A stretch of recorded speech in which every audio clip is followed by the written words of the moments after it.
Masechet Nida, résumé du Daf Lamed Tet.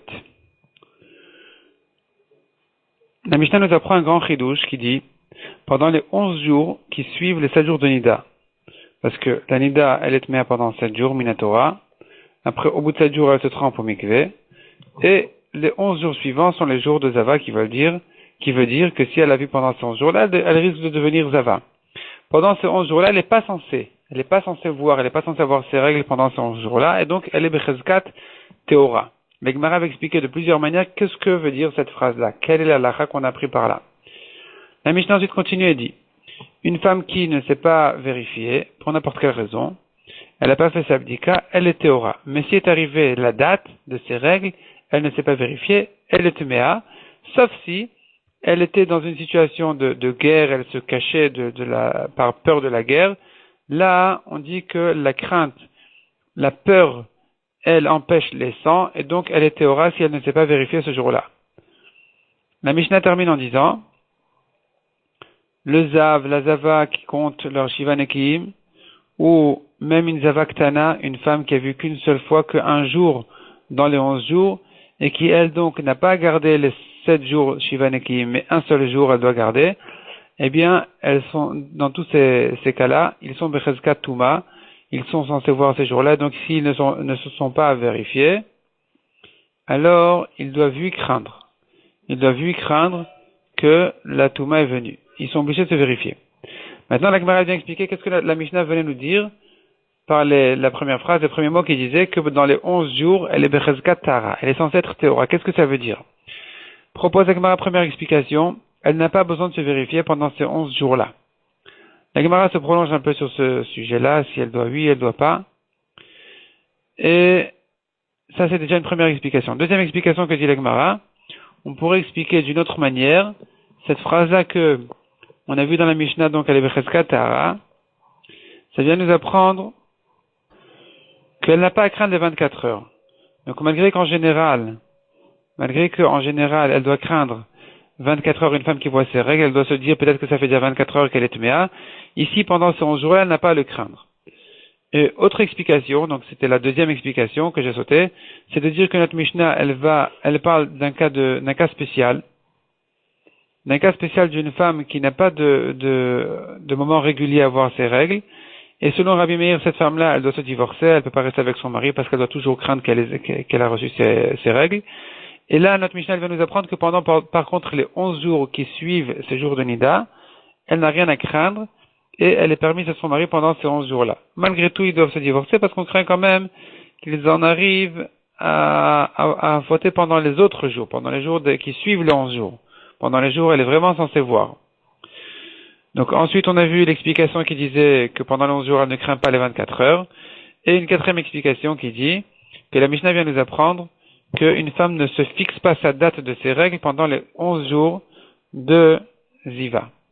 Pendant ces 11 jours-là, elle ne peut pas se fixer ça comme une date fixe de ses règles, en disant que si elle ne s'est pas vérifiée ce jour-là, elle est tméa parce que c'est une date fixe, ou bien en disant qu'elle n'a pas craint de 24 heures parce qu'elle sait que c'est ce jour-là qu'elle doit voir, puisque ce jour-là, il a l'habitude d'arriver pendant les 11 jours, comme par exemple une femme qui a l'habitude de voir tous les 15 jours, elle a ses règles tous les 15 jours, or, au bout de 15 jours, il se trouve finalement qu'elle est dans les 11 jours en question, et donc elle n'a pas à craindre à ce moment-là, elle n'a pas à craindre donc son V7.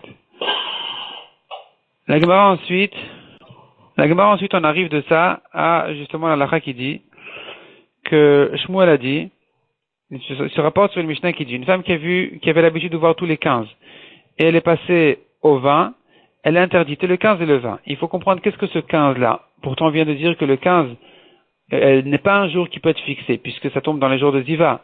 C'est entre les 7 jours de Nida et les 18 et les 11 jours suivants. Après les 7 jours de Nida, il y a 11 jours. Donc, du 8 au 18, ce sont des jours de Zava. Or, pendant ces jours-là, elle n'est pas censée voir, elle ne peut pas non plus se fixer sa date de règle de V7 pendant ces jours-là. Donc ici, il faudra dire que quand on dit elle voit tous les 15, c'est 15 jours, non pas après ses règles, mais 15 jours après son mikvé. Ça fait 22 jours depuis ses règles. Parce qu'elle était Nida 7 jours, et après ces 7 jours de Nida, on ajoute encore 15 jours.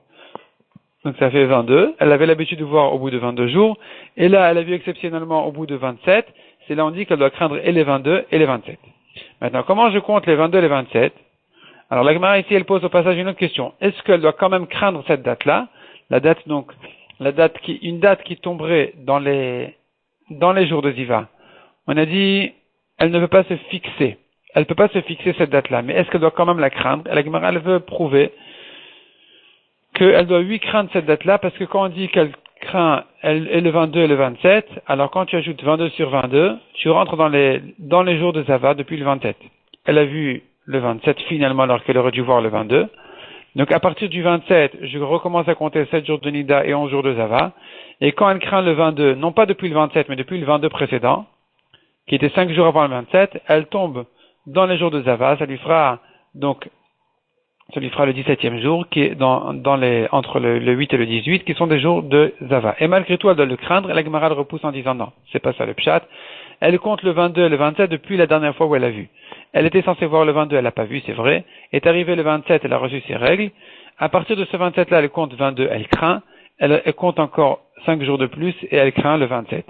Mais pas qu'elle craint le 22 sur 22. Et la Gemara, elle prouve aussi que logiquement, c'est pas une date à craindre, puisque dès elle s'est réglée sur le 27, alors c'est à partir de cette date-là qu'elle doit craindre le 22. Mais son corps ne reconnaît plus la date théorique du 22. C'est vrai que son corps reconnaît un écart de 22 jours, mais son corps ne reconnaît pas la date théorique où était arrivé le 22 dernier. Donc elle devrait craindre le 22 effectivement, mais qu'à partir du moment où elle a vu pour de vrai ses règles, et pas depuis le moment où elle était censée les voir. La Gemara continue là-dessus jusqu'à la fin du DAF, à expliquer la Gemara elle veut prouver d'ailleurs qu'on garde la date théorique, mais la Gemara elle repousse en disant non, on ne garde pas la date théorique. Là-bas il s'agit d'une marloquette. Est-ce qu'une femme elle se fixe sa date pendant ses jours de Nida? Pendant ces jours de Nida, qu'est-ce que ça veut dire qu'elle se fixerait sa date de règle pendant les jours de Nida? Alors d'après la Maskana, il s'agit d'une femme qui a vu Rosh Chodesh, et le 25 du mois, et à nouveau Rosh Chodesh. Donc le troisième Rosh Chodesh, il est dans ses jours de Nida, et malgré tout, elle peut le fixer. On ne dit pas elle est au milieu de ses règles, on dit non, c'est le début de ses règles, et ce qu'elle a commencé à voir le 25, c'était du surplus. C'est ça, débordé un petit peu 5 jours en avant. Mais finalement, sa date fixée, elle est Rosh Chodesh.